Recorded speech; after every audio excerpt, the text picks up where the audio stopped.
y'all. Allergies, man. Summer. Let's start that again.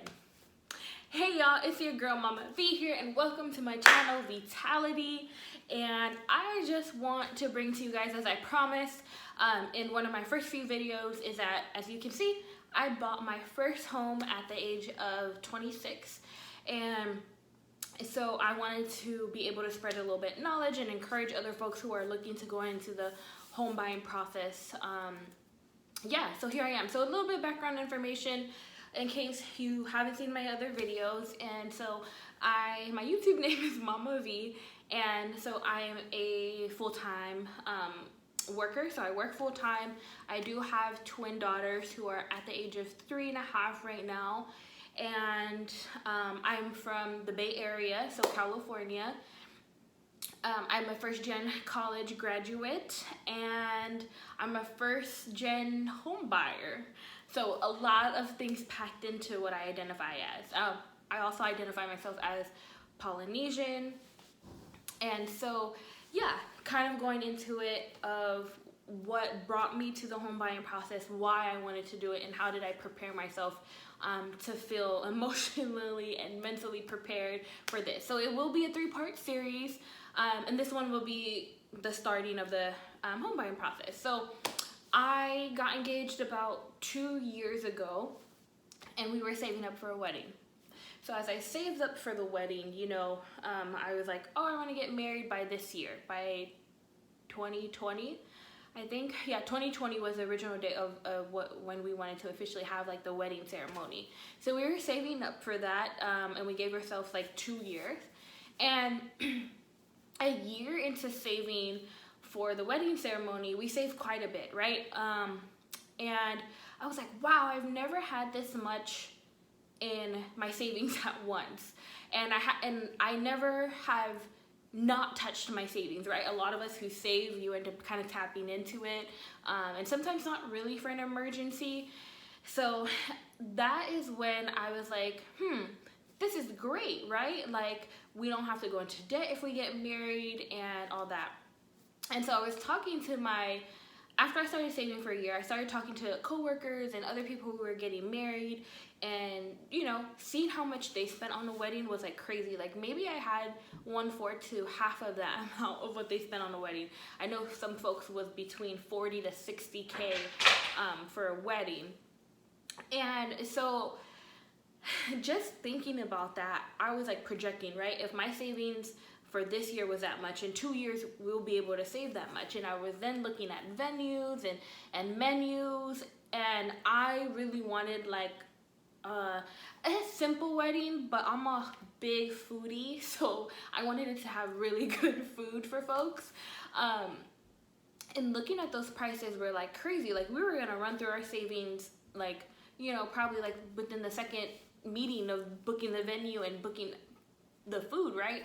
And so I just thought about it. I was like, I'm spending all this money for one day, and then what am I left with after that day, right? And I already have kids, so I think it's a little bit different if you're getting married and you don't have kids. I have kids, so I was also thinking about, like, yeah, they can enjoy this great day, but what do I give them as a parent, right? Stability is like the one thing I always wanted to give my kids. Stability in housing, stability in education, and emotional stability, right? And so with that, I was like, I think I'm gonna hold off on the big wedding, because obviously we still wanted it. I mean, it's great. I have nothing against wedding. I think weddings are great. You're there with family and friends, and also, like, coming from the Polynesian community, it's really fun because you really can connect with your roots and with all the taulungas and the dances and all that. So I still wanted it to happen. I just didn't want it to be like my first big purchase going into, you know, a new life with kids and being married and all that. And so at the time, we were living in a 2-bedroom apartment, and the landlord was super awesome. He never really raised rent. It was definitely below market, and it was a nice home, but we were outgrowing it. It was getting small. We didn't really have a living room, so the kitchen was fairly large, but that served as half living room, half kitchen. And there was no garage, so a lot of the storage had to be in like the small closets we had, or in the rooms. And as kids get older, you accumulate a bunch of stuff, especially if you have twins, right? There's 2 cribs, there's 2 of everything, 2 toys, 2 bikes, 2 scooters. And so I was like, I think it's time to start looking for a home. I could save for a wedding. Why can't I save for a home? And so I switched my frame of thinking. I upped my savings after the first year of really trying to commit myself to savings. I upped my savings because I knew I wanted to buy a home. And so with that, what I did was, one, I started taking a community college class at the local community college, so San Francisco City College, and I took this class online because I was still working full time. And it was like, I think it was like introduction to real estate. And so a lot of real estate agents, this is one of the first few classes that they're gonna, this is one of the first classes that they're gonna actually take. And so I took the community college classes because I have been thinking about doing the home buying process, but it was hard for me to commit myself to sit down and really educate myself on it. And so I was like, hey, I know I take school fairly seriously, and it's a structured environment, and they give me the materials in terms of like, here's a book you have to purchase, and they give us the types of readings and the highlights that they want us to make sure to remember. And so I was like, let me do the real estate class. So the real estate class was really beneficial because when you start the home buying process, there is a lot of language in there that you hear, but we quite don't understand, you know, what the purpose is. So like a real estate agent, I know they're like, they sell homes, but I was like, what else do they do? They just show me the home. Who are they in my home buying process? And then also like lender, what does that mean to have a lender, right? The lender is the person who gives you the loan for the home. And what are the things am I looking for a good lender? What are the qualities I want in a good lender? And so that really shaped my thinking, and it helped me motivate me more, right? Of like, I know I can save. I have some base knowledge that gives me a little bit more confidence to like kind of throw myself into the sea of housing. And as you guys know, especially in the Bay Area, like that is a lot within itself, because the Bay Area isn't cheap to live in. And it's not like, yeah, the Bay Area is expensive and the pay isn't as competitive as it is to live here. And you have like the tech companies here, like you have Facebook nearby, you have Google, you have YouTube. And so it's a hard place to, I mean, even just finding affordable housing, even if you're just renting, right?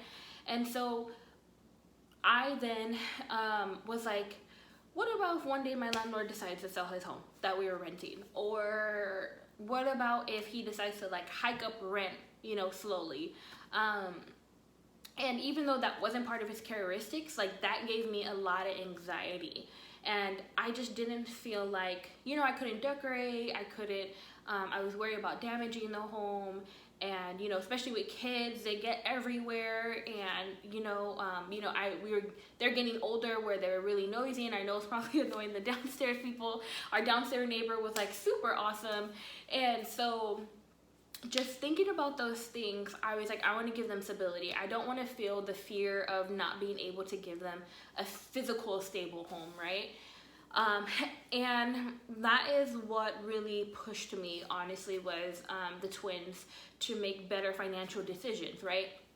And so I think part of the home buying process is finding out your why to keep you motivated, because it is a hard process. And your why is, why am I doing this? Other than wanting property, what are my values of why I wanted a home? So for me, I just didn't feel rooted. I didn't feel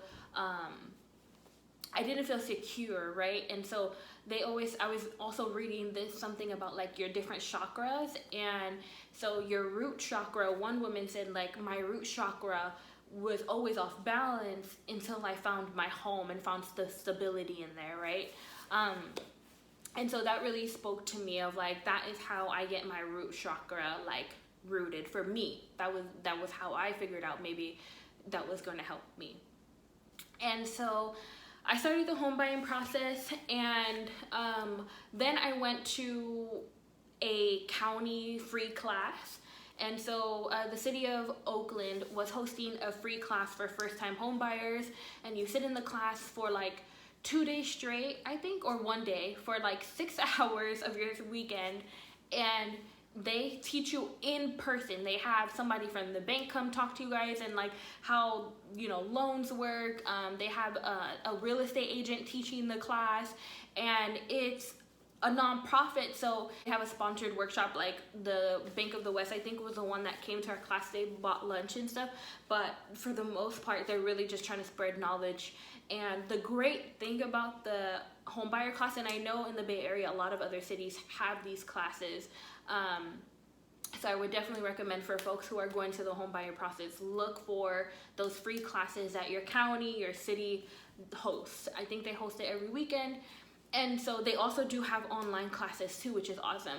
But the really good thing about this was the person who was teaching the class, they gave you an expense sheet. So this is an expense sheet where you would put all your expenses, like so your credit cards, if you have car loans, what is your current rent, anything that you can think of that you pay per month, you put on that sheet.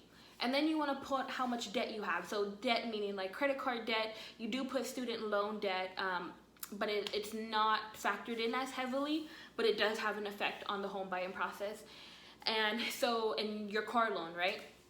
And so they look at your debt income ratio, right? And they tell you, hey, if you were to go to a lender, you would be approved for this amount, right? So say 500,000 based to my debt to income ratio.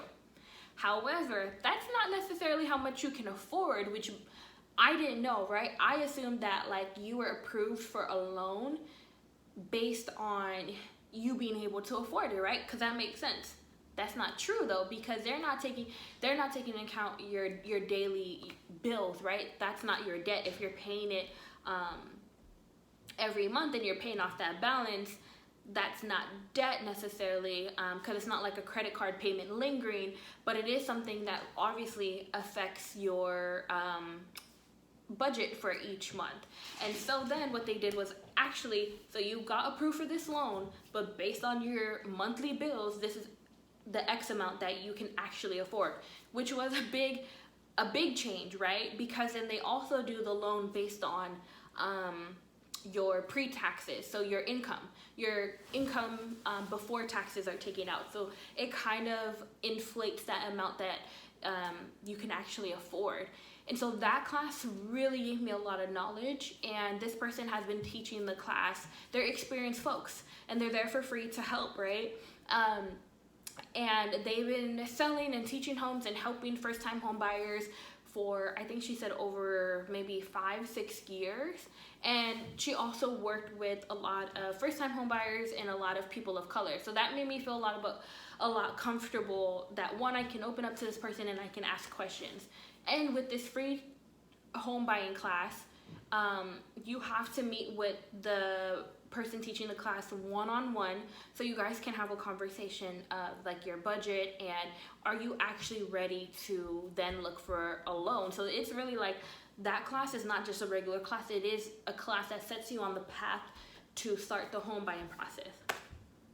So I did that class and I was like, okay, cool, this is good, I'm excited. And then another opportunity came up. So there are first-time home buyers loan assistance or down payment assistance, have you guys heard? And so they had a down payment assistance, and you basically are entered into a raffle and you fill out this application, and then if you are accepted, you can start the home buying process and they'll help you with your down payment. And I'll get a little bit into the technicalities of like our closing costs, our down payment, that in probably the second or third video. So they're gonna help me with my down payment. So I was able to start the application process, but for me, I just didn't feel ready. I felt hesitant. I had all the information, and this is for a lot of first-time home buyers. It's a scary process, especially if you don't know someone close to you who has been through the process recently, right? Because the real estate world and the home buying world is always changing. And so I decided to back out, and I didn't do the first time home buying process. And I said, I don't know. I don't think it's right now. I was like, I want to wait for another year. And so I actually did wait for another year. But what I didn't wait on is saving. I still save, guys. And so as of February of 2020, that is when I officially like started the home buying process. And my thing is, what I really want folks to learn out of listening to those videos, right? Like, my process and how I went through the process may not work for you. It may not be always applicable to you, right? I'm just telling you my experience, and just spreading the knowledge of what's out there. And so what I found was the biggest thing in terms of being successful in the home buying process is your savings. And I say this because, one, I want to speak to my fellow Polynesian community. I think it's hard in terms of save because there's a lot of cultural obligations, and that's real. Like, somebody passes away, it could be your grandma, sister's, cousin's, brother, literally, right? But that's still a relative in the Tonga community. They pass away, your family is like, okay, we got to put money in to go put it into the hala, right? And so you're like, oh man, that's $200, $300 out of my monthly budget that I wasn't accounting for. Somebody's birthday comes up, y'all decide to go to a party, you know, you got money that comes out of your pocket, right? And a lot of us don't stray away from the home until you're like, either you're married, so it's a lot of multi-family homes in our community. And so I think that's the hardest part of savings for me, right? Because I knew I had these cultural obligations, and you know, it's so easy to be like, yeah, I'm not gonna do it, and then when it comes up, you're like, oh, it's not that bad, it's only like $200, right? Like, I'll work extra hours, or I will spend less on, you know, this section of my budget. And so I think the best advice I can give you is, you can still budget those random things that come up. Is you need to sit down and do a budget. Sometimes the budget doesn't always look that great because you're like, I gotta cut back on a whole lot of things. But if you don't create a budget, you don't know what you're working with. Like, you honestly don't. So I sat down, regular Excel sheet. Excel also has you know, pre-populated budgets, and all you have to put in is your number, and it does all the calculations. And so I had that, and I made sure that if I wanted to reach my goal, I know how much I need to put in per month. And again, my savings wasn't something that I had to work extra for. It was already within my income, and I knew I could commit to maybe $100 first, you know, $100 out of each paycheck for my savings. And then once I felt comfortable with maybe $100, then I would increase it to $200, right? And then $300, and then maybe $300 was like, oh, it's a little bit too much. Let me kick it back to $250, right? So you want to pick something that is going to be feasible and sustainable for you to save. And so so you want to pick something that is feasible and that's sustainable for you to save, right? And so that was the saving portion. And now with the cultural obligations, right?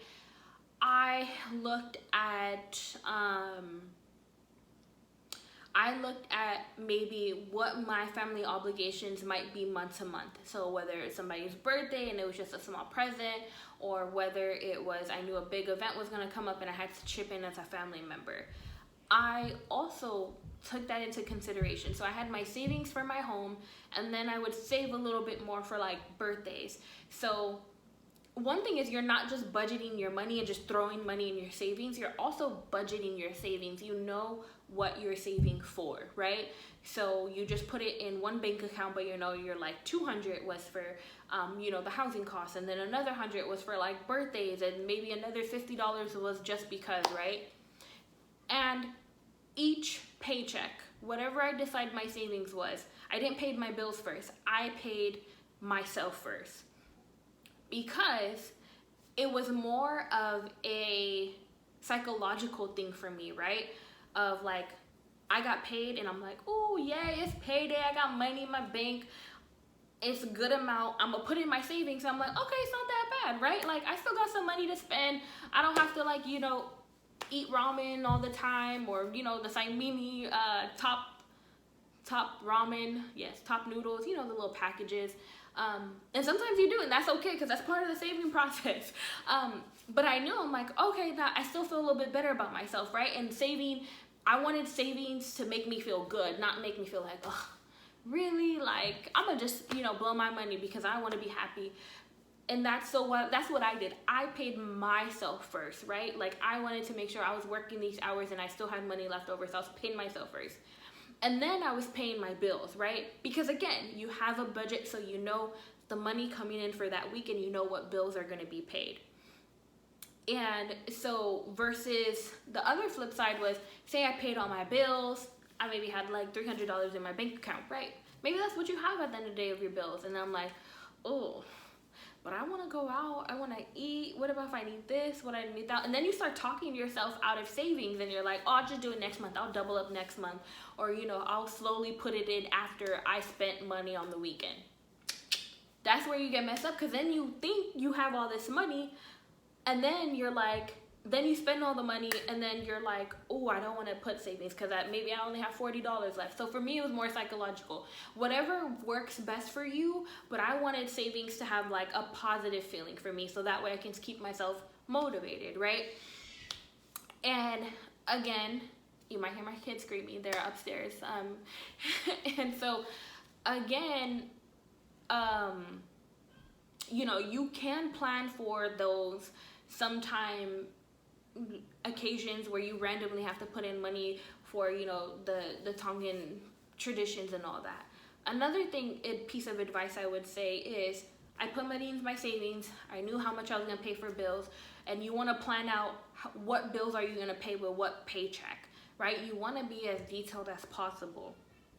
And with that being said, is I paid bills, and I gave myself, you know, a little bit pocket money, but I didn't zero out my account.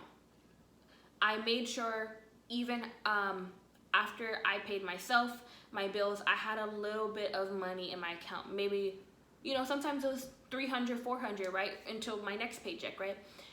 But I kept that in my account, and I was like, hey, even though I have that money in my account, I don't want to spend it, right? You can go out for dinner, you can go out for drinks, right? But that doesn't mean that you break your habits of like, oh, I'm gonna go out and eat lunch because I have all this money. No, if I had food at home, I'm gonna force myself to go home. You know, like they say like, oh, you want McDonald's? We got food at home. You don't need McDonald's, right? So that's the same mentality that I had, that yes, I was saving and I was moving my money around, but your habits have to line up with your savings, right? And that's not to say that, oh, you know, I was perfect all the way. That's not true. You know, sometimes I did go over what my budget was, but what I made sure was each month, if I went over my budget, I went back to all my transactions and I looked at what I spent my money on, and I realized I was spending my money mindlessly, right? And so that didn't make me feel good. So then the next month, I made sure to go back to my routine. And sometimes it's going out grocery shopping and buying, like, you know, sandwich meat, because you can buy sandwich stuff that lasts you a whole week that maybe only cost you max $20, $25 for all that, you know, for your lunch. And that saves. And instead of spending $20, $25 per meal to eat out for lunch, right? Same thing with dinner. I would cook, you know, as somebody who works full time, it's exhausting to cook and all that. So it's the savings, what helped me with savings was meal prep. So I would make dinner to last 2 days. So making dinner to last 2 days means I could eat that leftover for lunch the next day or for dinner the next day. So that way, yeah, I was tired, but all I had to do was come home and pop the food in the microwave, instead of being like, oh, I'm tired, making excuses, and be like, I'm gonna just go out to eat, right? And so that was really my main thing. And again, what centered me was my why. Why am I savings? Why am I saving my money? Because I wanted a home, but not just that, because I wanted to give my kids stability, because I wanted to have an investment. I wanted to be financially sound in the years to come. And my last piece of advice, and this is crazy because I'm sure you guys have all heard this, but I didn't realize how much value this advice have until now. And so when I majored in finance, and I work in finance, doesn't mean I'm always good with my money, right? And so I would always hear folks saying, oh, when you start working full-time, when you get your first full-time job out of college, you should start retirement. And you're so young. I started working 21. My first full-time job with retirement benefits was right out of college. So I was like 21, 22, right? And you're young, you're living life. You've been a broke college student. Now you can like live life and you can spend money and you're making money. But what I did do was I took their advice. I was like, okay, 401k, let me just sign up. Maybe it was $50 every paycheck, $100 every paycheck.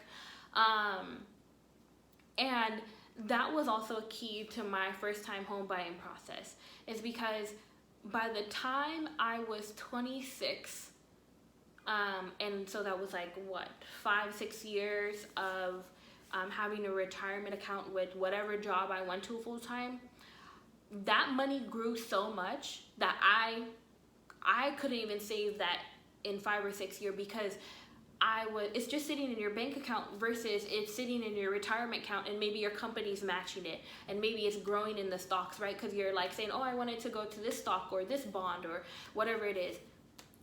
So you definitely want to invest in a 401k with your job, no matter how young you are.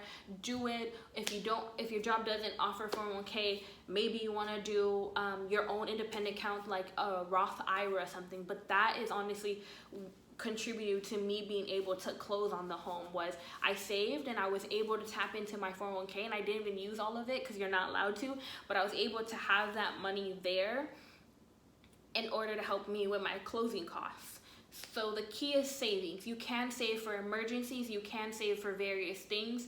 You just have to keep yourself accountable. And for me, that was through Excel sheet and remembering what my why was, and maybe it's also creating a vision board and having a home posted there. So yeah, that was kind of like my first experience in terms of first starting off with the home buying process and savings. I really encourage you guys to ask around, educate yourselves if you want to start this process. It's not a process that you just start and you're done in a month. It's a process that's a commitment emotionally, financially, and physically. So I hope y'all enjoyed that first part of the video. I will be back next week to show you part 2 of the video, and this one is, if I bored you a little bit with my background on this one, the second video is really about our lender, our real estate, and our home buying process, and all the little verbiage that you hear, like deed and trust and all that, will be explained to what I know in the next video. All right, y'all, so that is Vee-tality. I'm closing out. I hope you guys have a peaceful week. Please meditate, practice belly breathing in order to help the stress, and just center yourself and remember, it will get better, and if it's not, just take some deep breaths until you're able to improve. I wish y'all all the best. Peace and love, y'all.